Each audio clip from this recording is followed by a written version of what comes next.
мен өзüm жеке оюмда бизде партия деген жок, партиялык түзүлүш деген нерсе жок.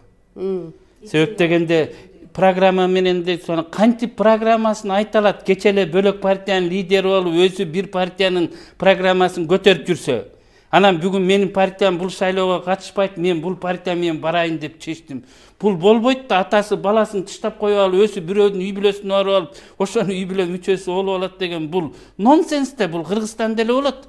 Партия мейли жөнөкөй мүчөлөрдү айтсак болот. Анан партиянын лидери өзү партиясын тыштап кеткен. Бул ошол жанагы айткандай партиянын программасы, уставы деген бизде жөн эле фикция.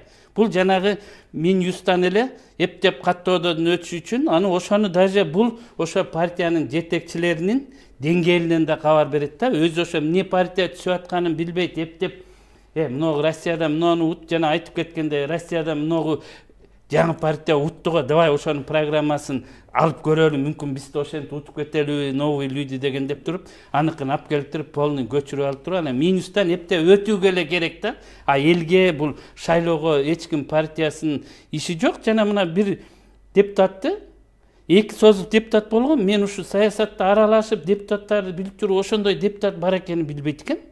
Бирок азыр эң активдүү ошол өзүнүн округунда тим эле бул биздин уул деп барган жеринде ат имип, чапан жабынып, абдан эң активдүү эл колдоп аткан болуп атат да. Бирок ошол эл ойлогон жок да, бул 2 жыл бир закон жазды экен депчи. Мисалы, ошо депутаттын бир сүйлөгөнү мен ушу жогорку кеңеште деле жүрөм, жогорку кеңеште ушуну саясатта аралашып жүрүп, ошондой депутат бар экенин мен билбептин, чын айтайын.